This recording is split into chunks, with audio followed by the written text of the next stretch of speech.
Good afternoon. So I'm going to talk to you today, if I may, about the Sex Pistols. How many people remember the Sex Pistols? Or know of them if you don't remember them? I don't remember them, by the way. I learned about them afterwards.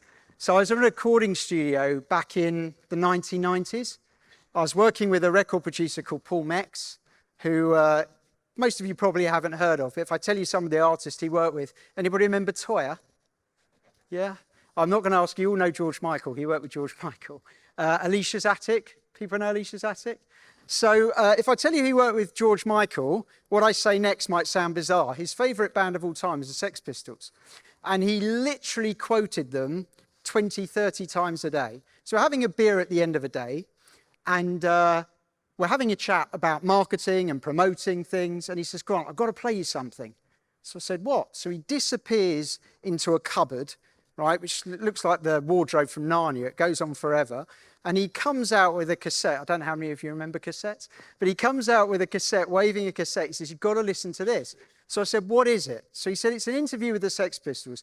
I had to do my research afterwards because he gave me a copy. So I'll tell you exactly what it was. In 1978, Steve Jones and Paul Cook, who are the two of the Sex Pistols, that's the guitarist and the drummer. By the way, you might not know anything more about marketing in an hour's time, but you know a lot more about the Sex Pistols, I promise you. Right, so they were the two. They did a tour of the US doing interviews. So for those of you that remember the Sex Pistols or know about them, right, you don't do live interviews with the Sex Pistols. That is a bad idea. This was worse than a live interview. This was actually a live phone-in, right? So it was on KSJO radio in San Francisco. You can go and Google this yourself, but it was on KSJO radio in San Francisco. It was scheduled for 1 hour. It was pulled after 11 and a half minutes. And the complaints went up to federal government level, which you can see online, to the point that the radio station got threatened with closure for 11 and a half minutes of radio. So needless to say, I'm not going to repeat 11 minutes of them. But nevertheless, so he plays me this tape, and it comes on, this interview, and somewhere during the beginning of the interview, the phone-in, the DJ says to a lady, remember this is in America, it says to a lady, you've got the floor. And the lady sounds really upset and really irritated. And this is what she says, verbatim, what I'm going to say she says. Remember this is in San Francisco. She says, I don't see why you've got any right to cut down the Queen. And then she says, until you learn how to be musicians first. And then she goes, she takes this deep breath, and you know she's about to rant. And before she gets to say anything, Steve Jones starts straight across her, and he says, it's got nothing to do with music, you silly cow. And at that point, Steve Jones and Paul Cook burst into laughter. By the way, that's about the cleanest thing they said, right? But it burst into laughter. The DJ, I don't know why, he probably panicked, but he cuts this poor lady off. So she's now been cut off, which then they start bursting out laughing again because they realise she's been cut off. And at that point, Paul stops the cassette. And he looks at me like he's just given me the best life lesson in the history of the world. And I just looked at him rather confused. And I said, Paul, I don't know what you're trying to tell me. And he said, I'm going to put it on an MP3 file. Take it away and listen to it.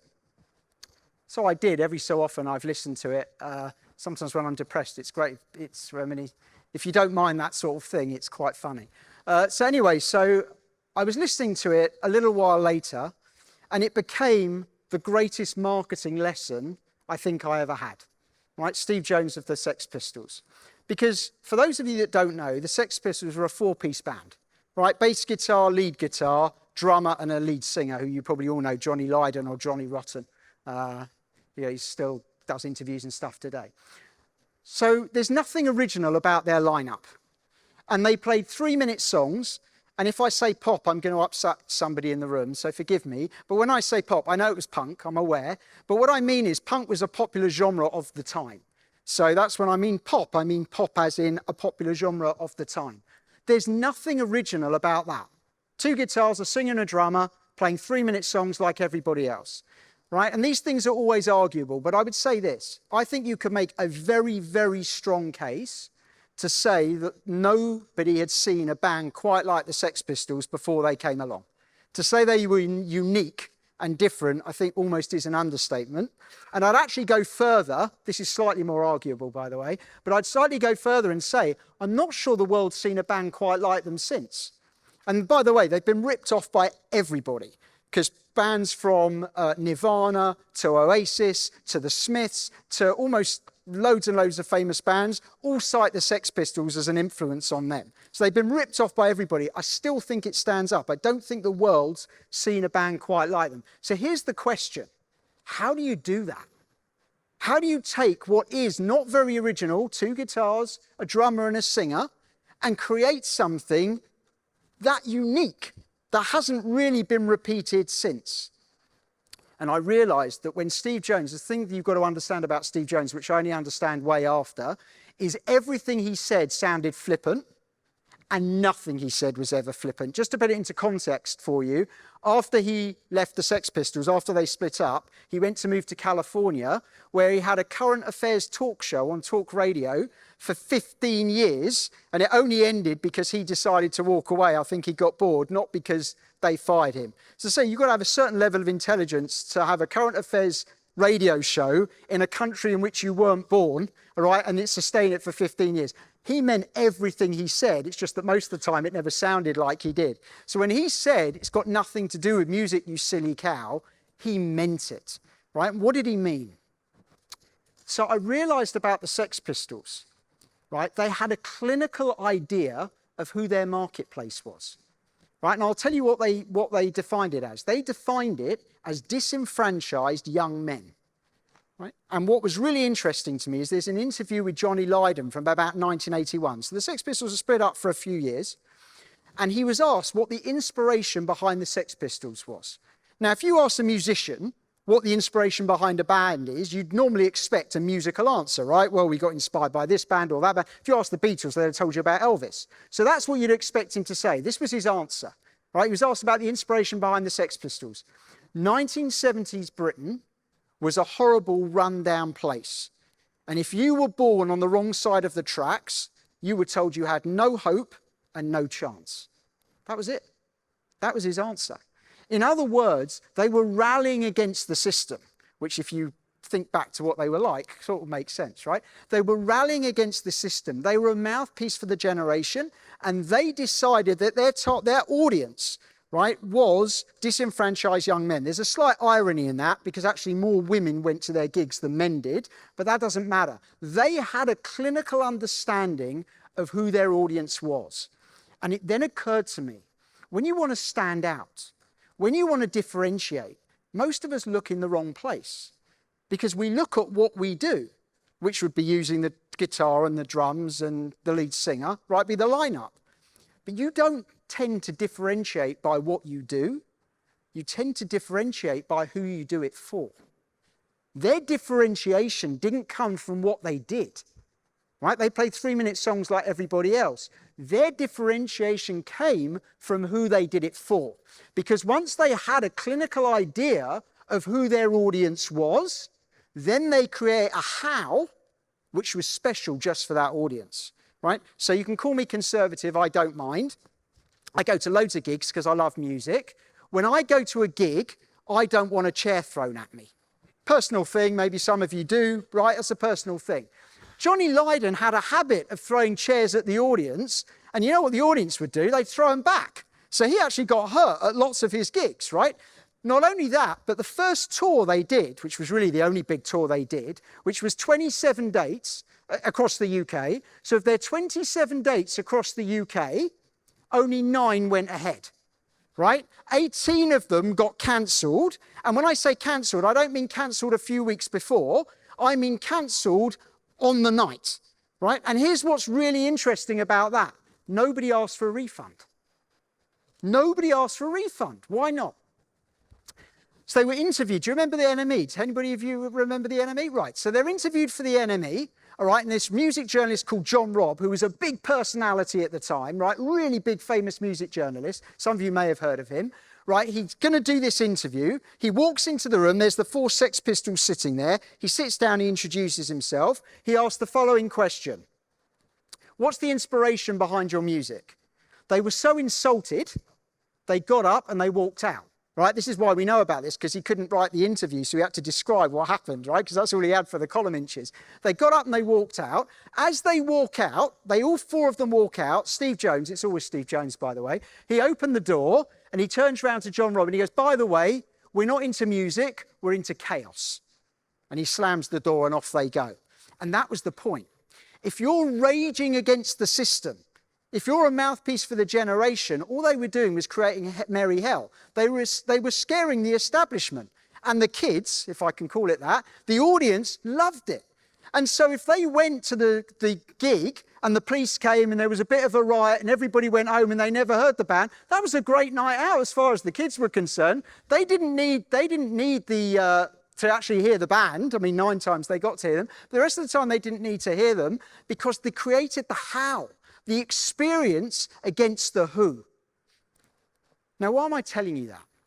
I mean, maybe it's interesting for you about the Sex Pistols, right? I'm telling you that because how do you differentiate as an agent? You sell homes.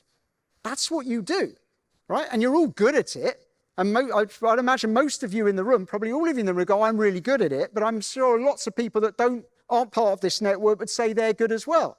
So then the question is, you go, so how do you stand out? How do you make yourself noticeable? And what most people do most of the time is they look in the wrong place because they look at what they do. And the thing is, what you do is sell houses. And yeah, you can use tech and you can use all sorts of amazing things. And, you know, you're not going to be the only agents that use AI, which doesn't mean you don't need to use it smartly and properly. And it might give you a little steal on others or whatever else. But the fact is, do you have a clinical idea of who your market is? Do you know who it is? I always use the metaphor. If you were going to go into battle, who would you be going into battle for? Who do you fight for? Who's your marketplace? Who's your audience? So I've been sitting at the back for a while because it's always interesting to me to listen to the some of the panels and the speeches and whatever else. And I know that a lot of you work in postcodes and you give postcodes to different agents, and I heard all of that. But what's interesting is ask yourself a question, and you may want to go and sanity check this when you go back to your offices or back on your computers or whatever. But ask you a question. How many houses, flats, apartments, whatever it is, get listed in your area every day or every week or every month? How many get sold in your geographical location, however wide that is, that you work, that you have your business in? How many get sold every single week or every single month? And then I'd ask yourself a second question. How much of that market do I need to be ridiculously successful? Pick where you want to be successful and then add 10%. And go, right, if I hit all my goals, all my dreams, everything, how much market share do I really need? Is it 5%?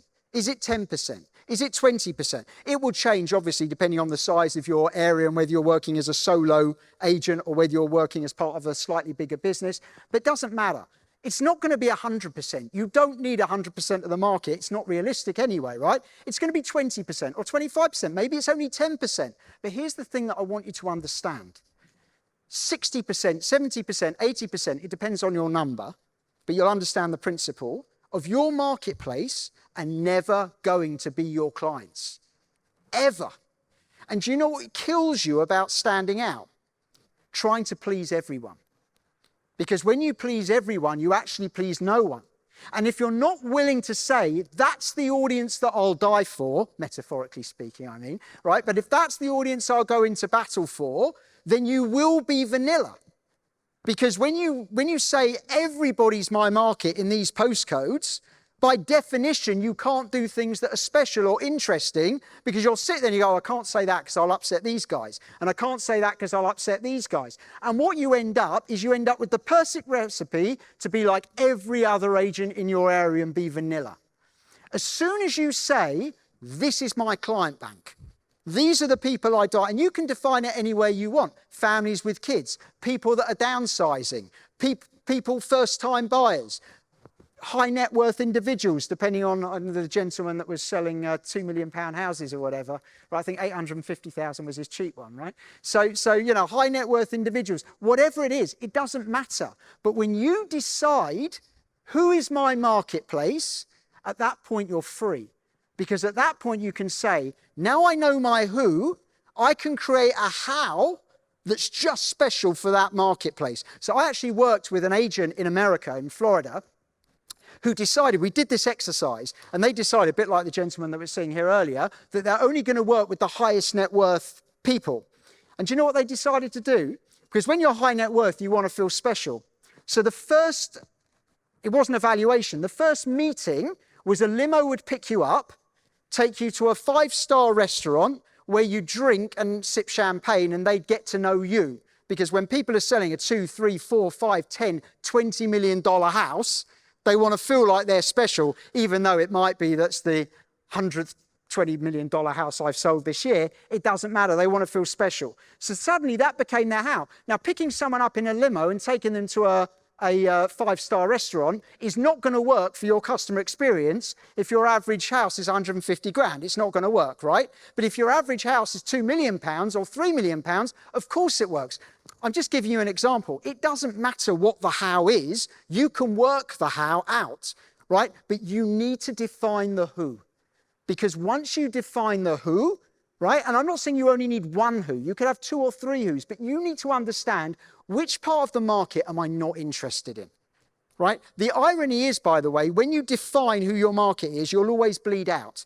So the reason I'm saying that is the Sex Pistols said it's disenfranchised young men, and they end up with more women to their gigs than men that went, right? It will always bleed out because you're actually attractive when you say these are the people that I work with. You end up attractive to other people as well. I worked with a graphic designer once who said, we're only going to work with accountants. Do you know the first inquiry he had when he went live with that messaging? A lawyer, right? And the lawyer rings up, he goes, but we only work with accountants. He goes, accountants, lawyers, we're all professional services, we're the same. In other words, right, as soon as you define, the point was, this lawyer thought, well, you work with professional services, that's what I am, I'm not bothered, it's only accountants. So you'll always bleed out of whichever you define, right? And yes, you can make sure that there's enough of that type of stock, if you want to define it by the stock for a second, in your marketplace to make sure that it sustains you. But as we said, how much of the market do you need? 20%, 30%. It still means 70% you're not working with. And every successful business on planet Earth does that, right? And and sometimes you think they're mass market and they're not. And let me just give you an easy example. Apple. People think of iPhone as a mass market product. So let me tell you something, right? After iPhone launched and it got a steal on the market, it had 12% market share. It's currently got 15% market share. Does anybody know what it peaked at? Apple, I'm talking about the iPhone product. Right, I'll tell you what it peaked at. 18% market share. Now, if you've got 18% market share, what does that mean? Right? That means the majority of the marketplace will never buy an iPhone. It doesn't matter. Right? If you understand who your market is, and it's an aspirational product, their marketplace is higher net worth, not high net worth, but higher net worth people. They're not interested in the lowest socioeconomic brackets. What's interesting is, how many people do you know? I know quite a few. People that really can't afford an iPhone, but they'll put it on the credit card or beg, borrow and steal to get one anyway. Okay? In other words, you bleed out. It becomes an aspirational product. But the fact is, you know who your marketplace is. And then you can do the next thing. Once you know who your marketplace is, you can stand out, because you now know who you're batting for, and you can alienate. And I'm not saying you deliberately alienate some of the market. I'm saying by being very steadfast in who you are batting for, you will, if you do it properly, you'll alienate a bit of the marketplace. It doesn't matter, because those people probably weren't going to buy from you anyway, and they certainly probably weren't the core people that you wanted. So none of that matters, but it allows you to stand out. And then it allows you to do something that's vitally important, and that is build brand. And I don't mind whether we're talking about you as an individual, which I wouldn't personally call brand, I'd call reputation, but you can use the word personal, you can use the phrase personal brand if you like, doesn't matter. Or if it's your business, your brand anyway. But you know what good brands do? They stand for something. And if your brand is just vanilla because it's for everybody, then you can't stand for anything at all. And I'll tell you something, the biggest lie in business, it really is the biggest lie in business. And the biggest lie in business is you have to be different. So I lecture a load of MBAs for marketing all around the world. I'm not a lecturer. I'm a pragmatist. I run businesses and whatever else, right? But I lecture some MBA programs around the world. Some in America, some in the Middle East, whatever else. And one of the exercises I always do with the MBA marketing students is I say to them, because they're all working, every single one does the MBA are working, they're already marketing in work, right? And I'll say to them, give me a 1-minute pitch on your business.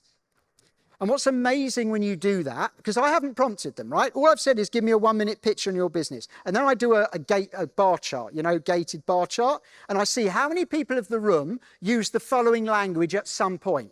And the reason why we're different is, I never ask them to tell me why they're different, but by osmosis, we feel like if we haven't got a differentiator, we're almost not worthy of being business. We have to have a differentiator because that's what justifies, look, I'm not like the other agents.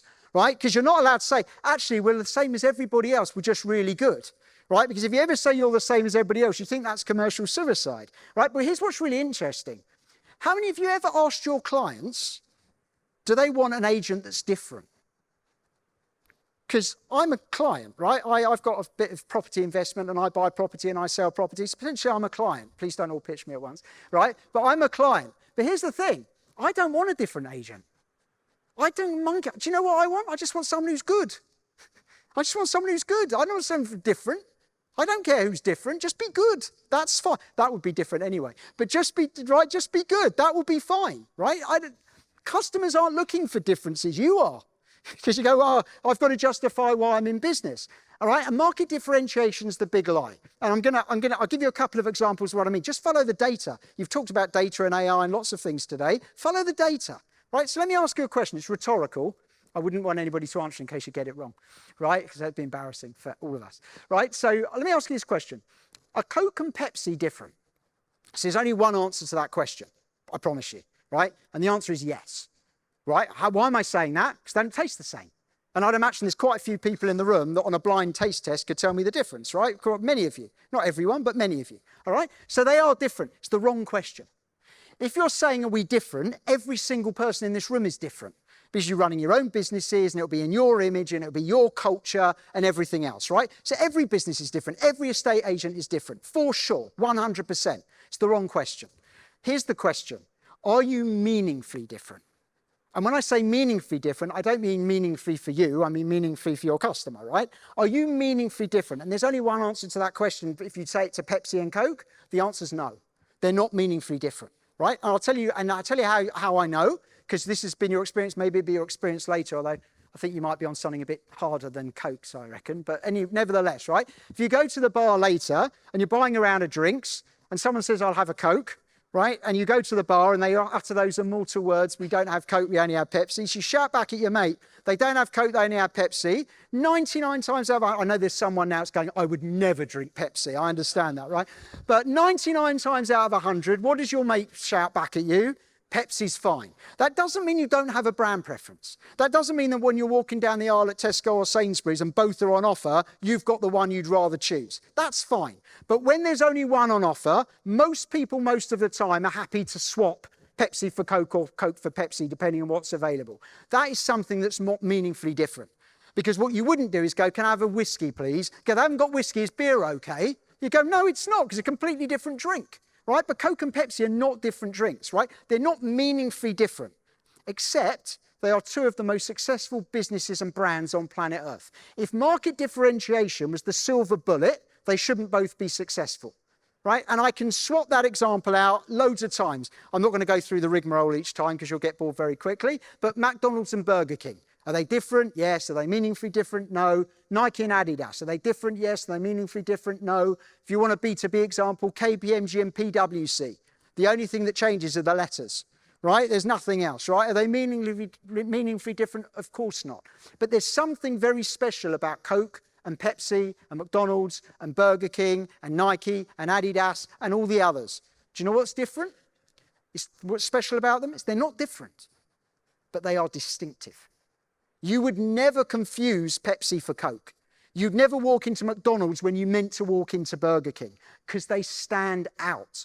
They are distinctive. And that is the most important thing in brand, right? We are living in a world of attention deficit disorder. And I don't mean ADHD and ADD that everybody's got today because of tech, right? I'm talking about we are time poor. Every single one of us is time poor. And there's a very good reason for that, by the way. Because everything in our world has expanded. everything apart from one thing. Guess what that is? Time. So for those of you who can remember, there are only 4 channels on British TV, right? If you can remember that. So if I tell my kids, I used to come home from school sometimes and there was nothing to watch, right? They're crying with laughter, right? Because in our house, I'm slightly embarrassed to say, we've got Sky, we've got Netflix, we've got Amazon, we've got them all, right? We've got everything. The idea that my kids could come home from school and have nothing to watch is just a joke, right? Their problem is, as probably many of ours is today, it's not that we haven't got anything to watch, it's that I could just go on Netflix. In 10 minutes, I could find 50 things I want to watch. I haven't got time to watch them all. And then you take radio and you put in digital radio and you put in podcasts, right? And then none of us have got any time, right? Now I think about it, you go back 2 generations, and 2 generations ago, most people only had 4 channels into them. You could ring them at work, you could ring them at home, you could write to them at work, you could write to them at home. That was it. Everybody was managing 4 communication channels, and none of them were 24/7. Because nobody would ring you at midnight or 5 o'clock in the morning, right? And post only came twice a day. Just think about it. Forget business. Just forget your work for a minute. Just think about you as an individual. How many channels are into you? People call you. They text you. They WhatsApp you, right? Then you've got emails, right? Then you've got any social media you're using. Just coping. You've got more channels into you as an individual than some corporations had 50 years ago. It's insane. Right? And they're all 24/7 as well. So no doubt you'll all leave here at 5 o'clock or whatever. And the first thing you'll do is look at your messages, and you'll have emails, and you'll have WhatsApps, and you'll have texts. It could take you 20 minutes or half an hour just to deal with those. And you only looked at them at 3:15. Right? That's what it is. So we're all time poor. So you need to grab people's attention, and that means standing out. That means being distinctive. But in order to be distinctive, you have to understand who your marketplace is, because then you can create messaging that works for that marketplace. Then you can stand out and you don't have to worry about alienating certain people, because if you do that, you're back to vanilla and you're back to not standing out and you're back to being like everybody else. And this is important because the dynamic in sales and marketing has changed. You've all been talking about it most of the day, certainly from what I've seen this afternoon. You just haven't used this language. But I would imagine, I've never been an estate agent, so forgive me, but I would imagine that years ago, when you're an estate agent, you're in a sales job. It was a sales job. It was a contact sport. You talk to people, you network, you get involved, you get clients coming in, you do a good job, you get referrals. It was a contact sport. And I understand it's still a contact sport. You still need to go out and do valuations and meet people and all of those things. But so many of your leads today are not going to come through sales, right? They're going to come through marketing. And let me just be very clear about the difference between sales and marketing, because there's only one difference. There's lots of nonsense that talks about that marketing generates leads and sales converts them and all these other definitions. There is only one difference between sales and marketing, right? Marketing is brand or company communication, and sales is human communication. So when you go out and meet a customer, that's sales. When you pick up the phone and talk to somebody, that's sales. Your website is marketing. The AI tools that we saw on the screen in the last session, that's all marketing. Anything that's brand or company communication, your website, your social media, all of those things is marketing. But we're having to become marketing-led organizations, not sales-led organizations. That doesn't mean sales isn't important. That doesn't mean you don't have to be brilliant when you meet customers, and the whole thing about people buying people, 100% agree with all of you. That's all true. Here's your problem. If your marketing isn't right, you won't get to meet anybody, right? So you could be the best salesperson on planet Earth. When you know, the amount of times I'm told, if you just get me in front of a customer, it works. You know, I'm really good in front of customers. I'm sure that's true. The question is, how am I going to get in front of the customers, right? And today, everybody's hiding behind digital walls. They're going on AI bots to find things out. They're Googling stuff. They're going on social media. They're doing all those things. People don't want to have a conversation with you until they're ready to have that conversation. And by the time they're ready to have that conversation, they're so far down the purchase funnel that if your marketing's not working for you, they don't even know you exist. So you could be the greatest agent on planet Earth. You're not going to get in front of anybody, right? You have to have marketing. And brand is the glue that sticks everything together. You know, I've been doing this job for 27 years. I know I don't look old enough, thanks. Right, but I've been doing it for 27 years. And for me, it's an amazing thing because I go into businesses all the time, and 75% of my work these days is outside of the UK. So I'm global, all over the place, right? And I go into businesses all the time, and they've blown a load of stuff on lead generation. $50,000, $100,000, and it hasn't worked. And, right, and the first thing the board want to know, or the CEO want to know when I get there, right, is why didn't our lead generation work? And then they'll show me, let's call it a direct mail, but it doesn't have to be that. But let's say it's a direct mail just to keep it easy for a minute. So they'll show me the direct mail and they'll say to me, why didn't this work? And they'll say, did we get the messaging wrong? Did we get the target market wrong? Have we got the call to action wrong? And they'll ask me all of these different questions. And the truth is, if I've been in the organization for 15 minutes, I've got no idea, right? Could be any of those things or all of those things. I've got no idea, right? And over time, we can try and work it out. But you know what's really interesting to me? In 27 years of doing this job, do you know what nobody has ever said to me, ever? Right? They've never given me a lead generation thing, whether it's a social media ad or a direct mail or whatever it is, and said to me, do you think this was fine? It's just that our brand's crap. No one said that. But I've got to tell you, that's the most obvious one, right? Because let me ask you this question rhetorically. If Smith & Jones laptops, you've never heard of them, I just made them up, right? If Smith & Jones laptops did a direct mail, right, 20% off their laptop, and it was brilliant. It was a brilliant direct mail. You show anybody in their target market and everybody's going, that is amazing. It's so good, people would keep it if they saw it. It's brilliant. And at the same time, at the very same time, Smith & Jones did this 20% off laptops campaign. Apple did a lackluster campaign to the same market segment, right? Same segment of the market. Let me ask you a question. Who gets more response? Apple or Smith & Jones? Apple, every time. Why? If it's just about execution of your leads, right, of the lead generation execution, Smith & Jones should get all the leads, right, because their campaign was better. But we know it isn't that. Because how many of you, just think of yourself as customers, it's not hard. How many of you get really excited when you receive a direct mail at home from a company you've never heard of? Right? And I go further.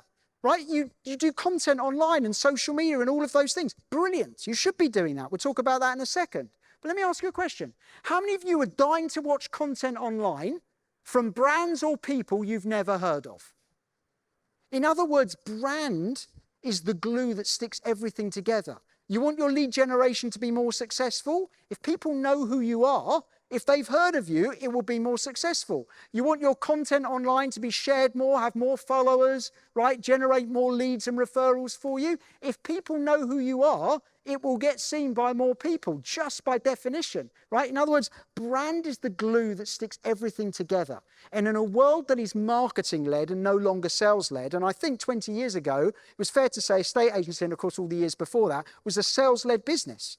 I think you've become a marketing-led business, whether you like it or not. Sales is really important still. There's still a piece that needs to be done that you've got to be superb at, right? But marketing's the thing that's going to be the engine room to get you in front of the customers. And therefore, brand is the glue that sticks it together. Unless your brand is distinctive, unless it stands out, and by the way, that means in design as well, right? Don't have a safe-looking brand. Right? Obviously, it's got to reflect the marketplace you're in. So if you're going to work with people in 2 million, 3 million, 4 million pound mansions, it better look quite sophisticated and suave, right? Because if it looks too crass, they're not going to use you. So there has to be an alignment between brand and marketplace. Of course, that's fairly obvious, but I'll say it anyway. But nevertheless, let it stand out. Because if you go for a safe navy blue like everybody else, it doesn't stand out. No one sees it. You've got to stand out in what it looks like. You've got to stand out in your messaging. All of those things matter. And the reason why it matters so much is because you've become a media business, whether you like it or not, right? What is the big change that's happened in the last, there's AI, there's loads of changes. But if you want the helicopter view of the change of the world in the last 30 years, and by the way, it's affected education, and it's affected politics in a big way, and it's affecting business, it's affecting everything. It's affected the music industry, the publishing world, everything. You're right? You want to know the big change in the world today? Is we live in a world today where everybody owns a media channel. 30 years ago, people didn't own their own media channels. You had to, as a estate agent, you take all the adverts out in the local papers, right? Because you had to hire the space to get to the marketplace because you didn't own the space. Today, everybody owns their own media channels. That doesn't mean you can never hire anybody else's, but you own your own media channels today, which makes you a media organization, whether you like it or not. So there's a great story, true story, by the way, about the Sex Pistols. Some of you might know this, a really famous story. If you don't, you can go on YouTube afterwards and actually watch it in real life. All right, but there was a show in London. Back in the 70s, ITV was properly regional, right? So in fact, one of the only national programmes in the whole of ITV was Coronation Street. So there was Granada in Manchester and Thames Television in London and Central TV in this area in the Midlands and, you know, Yorkshire TV in Yorkshire, guess what? And, right, and all these other places. And there was a show in London called The Today Show, and it was huge. And it went out at tea time, and the presenter, think of you know, Michael Parkinson and people like that. But back in the day, the presenter was a guy called Bill Grundy. And he was a pretty famous guy. People knew who he was. I don't think we all know who he is today, but he was a pretty famous guy. And he had this tea time show every day. And on the 1st of December, 1976, Queen were meant to be on the show. All right? So you all know Queen. And Freddie Mercury was ill. And so they called off. And so the producers of the Today programme rang up EMI, who was Queen's record company, and said the following: we haven't got a band now for the show. Can you give us a band? So someone with a terrific sense of humour, right, decided the Sex Pistols, they'd be a good band. There was Method in the Madness, by the way. Their first single, Anarchy in the UK, came out on the 26th of November. So just a few days earlier, right? So you can understand the Method in the Madness. So Sex Pistols, this is now going to be on live TV, right, in the middle of the afternoon, right, about 5 o'clock in the afternoon, right? So way before the threshold or anything else. So they're going on live TV for reasons best known to him, but hindsight's 2020. Bill Grundy decided to have a couple of beers with them backstage before the, I'm not saying that was, that's why what happened, but it probably didn't help, I would imagine, right? So anyway, the interview starts. And if you remember Saturday morning TV, for those of you who can think back that, do you remember when you used to get sort of members of the public behind the couches kind of thing on Saturday morning TV? So on the Today Show that day, they had a few Sex Pistols fans behind the couch where the Sex Pistols were, right? One of them, by the way, was smoking a cigarette on live TV, which of course that wouldn't happen today either. But anyway, so you've got these fans, which is important for the story. And Bill Grundy says to the Sex Pistols, first question, opening question, did you get an advance from the record company? So they say yes. So Bill Grundy says, what happened to it? So Johnny Lydon says, we effing spent it, right? That was the opening, right? So, but after that, it was okay, right? They would have got complaints, but it was okay. What happened next, just towards the end of the interview, it's only a few minutes long, you couldn't actually make up. If you want to go and look at it on YouTube later, you can, because you almost wouldn't believe me because it's so bad, right? So Bill Grundy, for his own reasons I don't understand, made a pass at one of the girls on the behind the couches on live TV, right? He makes a pass on live TV. So Steve Jones turns round to Bill Grundy and in quite a sinister sounding voice, turns around and he goes, you are a dirty old man. Now at that point, Bill Grundy would have probably been best to just move the interview along, but he doesn't. He says, some paraphrasing, but he says something like this: oh, you are a big boy. Have you got anything else to say to me?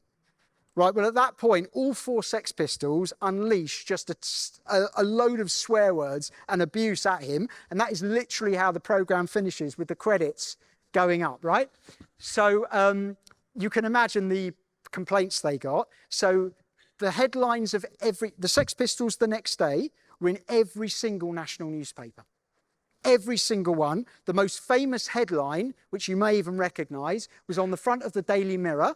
And the front of the Daily Mirror said the filth and the fury. And the reason why some of you will know that is because the Sex Pistols reformed in the early 2000s, right? And the tour was called the Filthy Lucre Tour.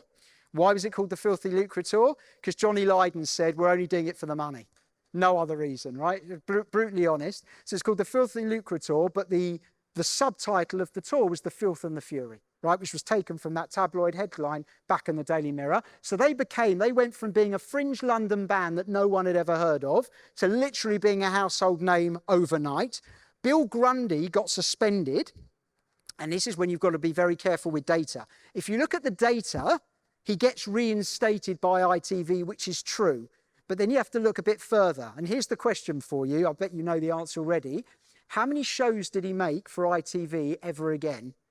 And the answer is a nice round figure, 0. It was a career-ending interview. He never worked again. It was literally the end of his career, right? So Why am I telling you that story? Am I telling you the best thing to do as agents and running your own businesses is to get into national TV and swear a lot? That probably will work, by the way, even today. But that's not what I'm saying. What I'm saying is you have to understand how to use media. You are media organizations. And the more you learn how to use media, the more effective you will be, because think about when you look for a new product or service. Where do you go today? Everybody goes to the same place. They don't end up in the same place, but everybody goes to one place. They might ask people for referrals and recommendations, right? Friends. But the other thing they'll do is go online, right? Where will you start any buyer journey today? Almost all of you online, which means your ability to get found and noticed. But more than that, people want to work with you. It's not that your website's found or your social media profiles are found. It's that not only are they found, but I look at them and I go, I want to work with this person.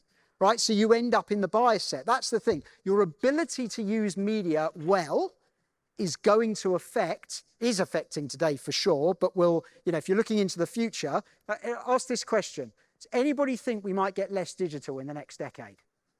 Right? So this is only going one way, right? So your ability to, if today's ground zero, tomorrow you've got to be even better, right? So your ability to use media effectively is going to affect the success of your business, and of course your individual agents, their ability as well. And you can help them, and some of you are individual agents, but you can help them as well. So here's the thing. What's the currency of media? So the currency of media is content, right? A tabloid newspaper is only as good as the thing in between the first page and the last page. Any magazine's the same. Why is Netflix so good? I think most people think it's pretty good. But why is Netflix so good? Because they spend a fortune on programs. They spend a fortune on content. That's why they're good. The only station that's even trying to compete with them is Apple. How can they do it? Because they also spend a fortune on content, right? So content is everything because media runs on content. So your ability to be uploading and utilizing content all the time is really important. And I won't repeat what's been said already in the AI session, but you can be using AI to generate content ideas, and all of those things. I wouldn't rely on AI, by the way. I'd use it as a prompt. I'd use it as a spar. I mean, the drone thing and everything, that was brilliant. But I'd use it as a sparring tool rather than, because it's not the most creative. Because, by the way, everybody else is using the same algorithms, right? Everybody's using the same thing. And I would say, as a guy that worked in advertising for many years, AI would never have come up with the Compare the Market campaign. Not in a million years, right? The idea that you'd have this aristocratic meerkat, right? And he's upset because people are hitting Compare the Meerkat website instead of Compare the Market. It's the most ridiculous side. It's so stupid, only a human could come up with it, right? Right? A computer's too intelligent to come up with that. And yet it's been one of the most successful advertising campaigns on British television for the last 25 years. So don't let it destroy your creativity, but use it to aid your creativity. Use it as a sparring partner. Use it for ideas, right? Use it for all of those kind of things. So your ability to create content is absolutely vital. But here's the big thing. You knew that already, probably. That's not the big thing, but here's the big thing. What makes content work? If content is the key, get your content on social, get your content on your website. That's the engine room of media. What makes content work? And that's stories. Stories are everything. What's your narrative? What's the story you tell? Why did you get into a estate agency? What's that story? And by the way, if it's dull, make it interesting, right? What is the story? What's the story behind your brand? And that goes back to understanding, who are we going to go into battle for? Who's the marketplace that we represent? Why? Oh, well, I look after families because I've got 4 kids and that interests me, and I know the schools and I know the catchment areas and I'm friendly with the headmistress and the headmasters and all of those things. What's the story that you tell? Right? Those stories are absolutely vital because they're the things that make social media work. And it was very interesting for me because I've been sitting at the back just watching and fascinated because I learn, whenever I come to these conferences, I learn a lot. All right, and I've learned a lot today from everything that I've seen. But here's what's interesting. Some of you, in fact, one of the guys, forgive me because I can't remember all the names off the top of my head right now, but one of the guys on the panel who are talking about being a solo estate agent was talking about being quite media shy. Right? He doesn't put his face on the boards and, he hasn't really got into video and all of those things. And here's what's interesting. It doesn't have to be about you. In fact, I would go further and say it probably shouldn't be about you. So What's interesting about the Sex Pistols is their first single was Anarchy in the UK. It came out on the 26th of November 1976. And remember, they were a voice piece for a generation, right? They were raging against the system. And therefore, when they sung Anarchy in the UK, they weren't singing it just for themselves. They were singing it for themselves, but they weren't just singing it for themselves. They were singing it for every disenfranchised young person in 1970s Britain. And by the way, that's not unique to the Sex Pistols at all, because I would argue that when Bob Dylan sung Blowing in the Wind, right, back in the 60s, he was singing it for every anti-Vietnam War protester in the United States of America at the time. And when Bruce Springsteen in 1975 sung Born to Run, he was singing it for every disenfranchised kid that wanted to get out of the crap hole that they'd grown up in, right? So these are unusual, but they're not unique examples, right? But here's the thing. This is the mantra in your mind, always, if you want your social media to be compelling. Make your customer the hero. Make your customer the hero. Because however interesting you are, and I'm sure some of you are really interesting, I'm sure that's true, right? You'll never be sustainably as interesting as the marketplace you serve, especially to the people that you're serving, right? And if you make your customer the hero, right, that becomes interesting. And one of the things that I find fascinating, because this gives you a way to scale your social media and scale everything you do and make yourself a compelling brand all at the same time. And you can pick and choose who you decide to work with. But I'm fascinated by modern business. Because if you look at modern businesses today, if you look at businesses that have been created after the internet generation and even more so into AI, right? What we've got now is not traditional business anymore. They're platform businesses. And platform businesses are incredible because what platform businesses do is they make sure that every single entity in that business, I'm going to call it an ecosystem, right? Every single entity in that ecosystem works for the good of the business. So probably the ultimate example of that is Amazon, right? Amazon's unbelievable because you look at it, it's a platform business. So you've got brands that are selling their stuff on Amazon, whether that's Sony headphones or whatever it is, right? So obviously they're contributing to the system because if I want to buy headphones, I want all the major brands to be on Amazon, don't I? If there are massive brands missing, that's a hole then in my market research. One of the great things about Amazon for many of us is it's a kind of one-stop shop. You can go on there and you can kind of see all the major brands, right? So the brands are plugged into that ecosystem and of course they're doing it because they sell their wares. But then what's interesting is you've got advertisers, right, who are also adding to the ecosystem, consumers who are buying, who are adding to the ecosystem, but we can contribute as well, because when you buy something on Amazon, what do you get from them 24 hours, 48 hours later? You get asked for a review.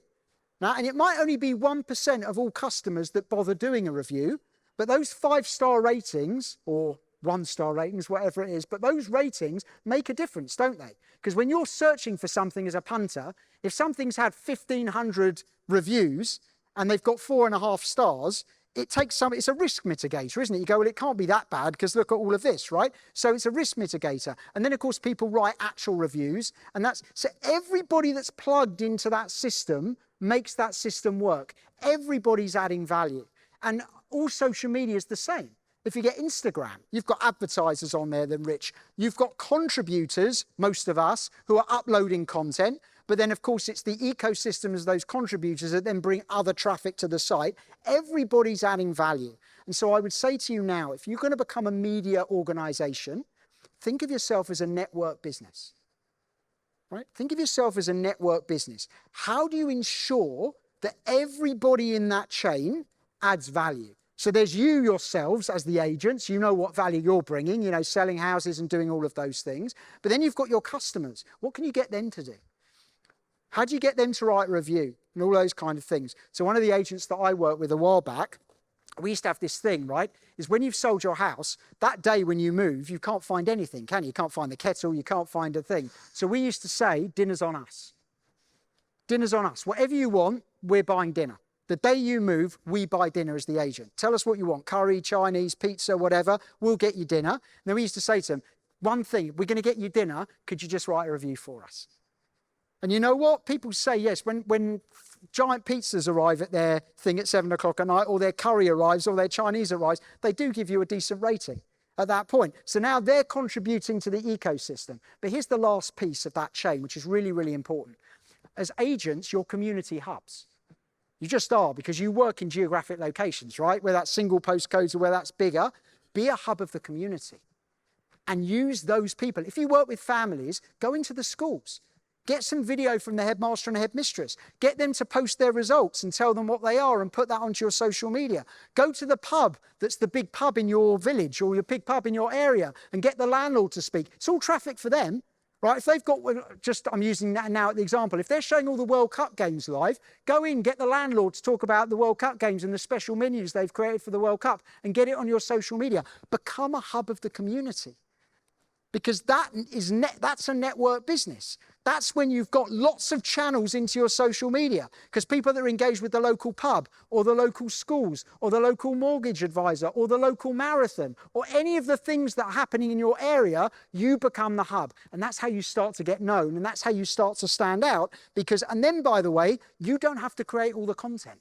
Yes, use AI, yes, do all of those things. But the greatest way of getting content is to let other people create it with you or for you, right? Because just going into the pub and talking about the World Cup and what they're doing in the pub can be a great 2-minute video, especially if the pub landlord's a bit of a character, and you didn't have to kill yourself to get that piece of content, and it makes you more interesting. And imagine going onto your Instagram and it being a whole hub of the community, the school, the local marathon, the pub landlord, all of the different things that are going on. Right? And all of those personalities have something to offer, and they'll want to get involved, because if it's bringing leads and things into their business, then you can do it. You can become a network hub.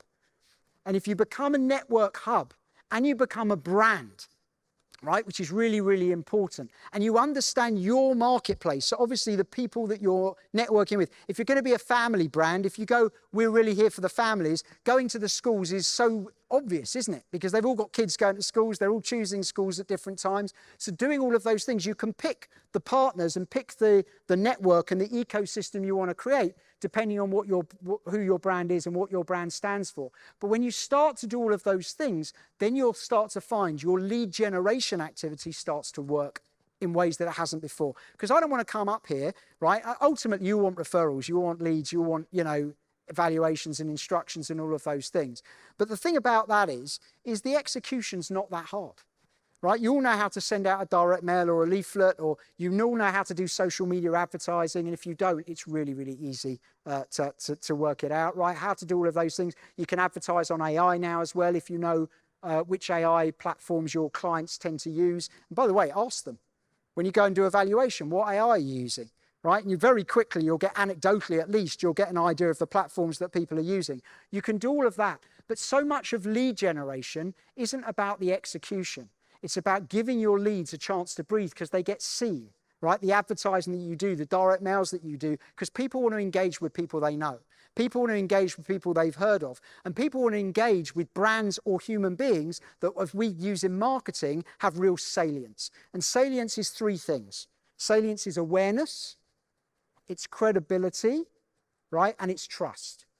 It's none of those things on their own. Awareness on its own isn't great, all right? Just on its own. Yeah, you want people to be aware of you, but you need salience, because salience is not just they're aware of you, but you're credible as an agent in their mind, and you're trusted. And when I say trusted, I don't mean they know you, know you, but if they see you as a hub of the community with the pub landlord and talking to the headmaster and headmistress of the local schools and, talking to the local mortgage advisor and interviewing runners on the local marathon and all of those different things, you become trusted, because you're such a central part of the community and such a hub, right, of those people. And then you build awareness. And then you know what? Your social media advertising will work better than it ever has done. Your AI advertising will work better than it's ever had done. Even if you do leaflets, right, or any of those things, you'll find they have a stickiness they don't have, because brand is the glue that sticks it all together. But it means you need to work your media. But I'm convinced that working your media means creating a community hub. That doesn't mean you shouldn't post yourself and all the things about being on video and stuff, 100%, right? You need to do all of those things, because video is another way of building familiarity with your audience, isn't it?